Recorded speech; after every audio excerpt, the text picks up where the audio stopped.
Welcome to a new edition of the Neon Jazz interview series with Jazz Vibraphonist Warren Wolf of the SFJAZZ Collective.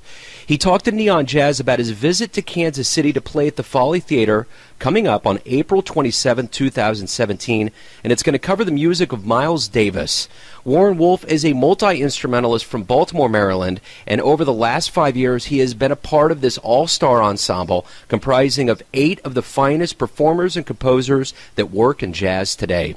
The SFJAZZ Collective's mission is to perform fresh arrangements of works by modern masters and newly commissioned pieces by each of its collective members. And not only do they pay homage to who they salute, they also have their own unique sound. So get to know Warren, the collective, and dig this interview, my friends. Warren, thank you for taking a minute out to talk about your gig here in KC and about the collective. I appreciate it.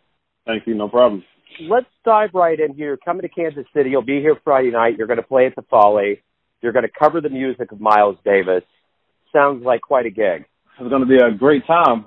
We have some very interesting arrangements of some of Miles' tunes, and we also have a few originals that we like to throw in there. But, you know, it's our spin on Miles Davis music. So, and it varies from the different decades of Miles' life.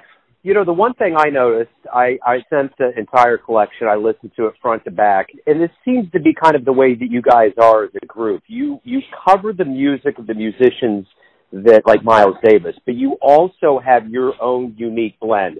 Is this something that you consciously went into with these projects to say, look, we're going to be us, but we're also going to pay homage to these people? How did you guys get to this sound peak that you have?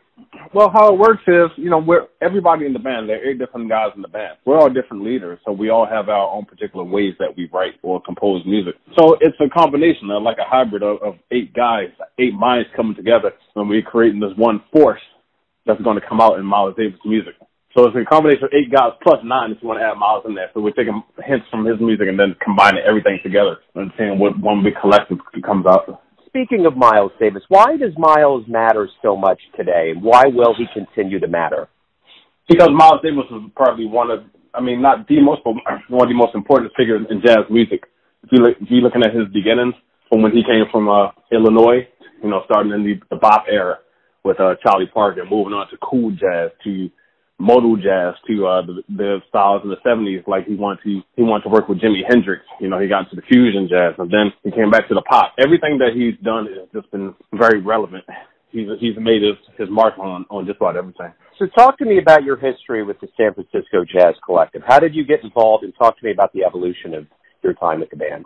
This is year, I believe, number 5 for me in the collective. There's only been a small number of vibraphone players in the band. The first one was the late, great Bobby Hutcherson. I believe he did maybe 3 or 4 years. After that was the current chair of Manhattan School of Music Jazz Studies, Stephon Harris. He did the gig for about maybe 5 or 6 years.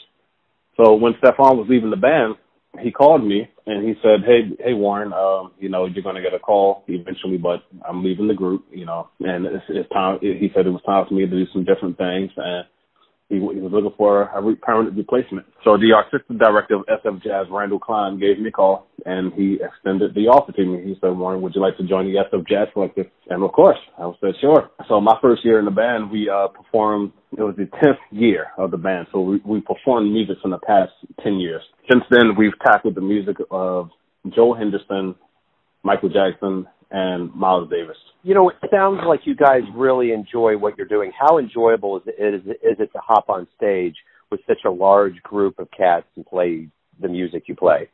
It's a lot of fun. You know, we're a great group of guys. We all love each other. We have fun on stage. We have fun off the stage.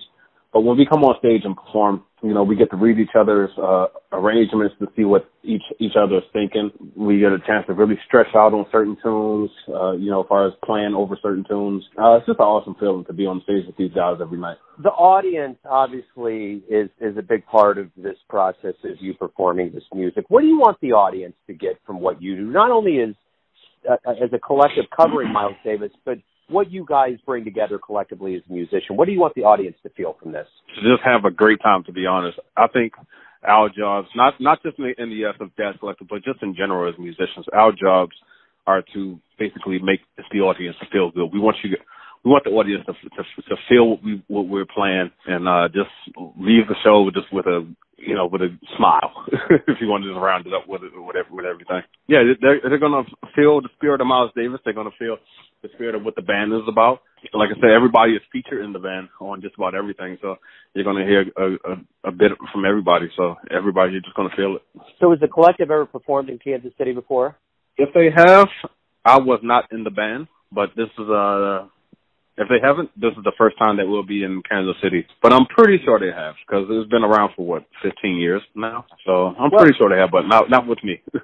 Coming to this town, the home of Bird, with the history that we have as one of the cradles of jazz, how does it feel to perform this in Kansas City? Awesome. Personally, every time I come to Kansas City, and I played the Folly a few times, the audience, the energy of the audience has always been spectacular. They let you really know that we're really welcome because, again, like you said, it's the home of Charlie Parker. So they really understand what the music is all about. With the Collective coming to town, I can only imagine that we'll just have the same appreciation that I receive when I play with other people there. This Collective, I think, is kind of a metaphor for the health of jazz that's going on right now in the modern day and era.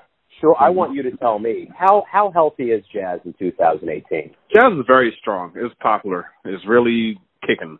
Now, I'm not going to talk about as far as record sales. We all know that, at least what the people say, that jazz hasn't been on the up and up when it comes to record sales, but that's the case with all music nowadays because of the way that music is sold. Music is sold. A lot of people are not buying full records nowadays because of iTunes and SoundCloud and other online retail stores. With jazz music, it's running. There's such a tremendous amount of players in many different areas.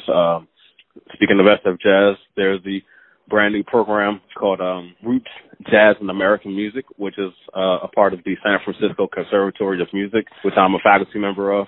All the members of the SFJAZZ Collective are members of that school, or on faculty at that school. And then, the other schools, like, for instance, myself, I'm also a teacher at Temple University and Peabody Conservatory in Baltimore. And then with all the emergence of all these younger guys in jazz, I'm just thinking about, like Christian Scott, James Francis, John Baptiste, who was on the Late Night Show. All these guys are just jazz guys in the beginning, so they're really, like, keeping the music alive and just making it more broader on a national level. Absolutely. I agree. Warren, hey, thank you for taking a minute out to talk about your trip to Kansas City. Have a great time. And, hey, man, thank you for the music. We're biased here at Neon Jazz. The Vibes is one of our favorite instruments, so thank you for the music you put out in the world, man. I appreciate it. Thank you very much. Thanks for listening and tuning in to yet another Neon Jazz interview, where we give you a bit of insight into the finest players in New York, Kansas City, San Francisco, and spots all over the world, giving fans all that jazz. Thanks to Warren on behalf of the SFJAZZ Collective for his time, his music, and coming to Kansas City to present Miles Davis. If you want to hear more interviews, go to Famous Interviews with Joe Domino on the iTunes Store. Visit neonjazz at youtube.com. And for everything Neon Jazz, go to the neonjazz.blogspot.com. Until next time, enjoy the jazz, my friends.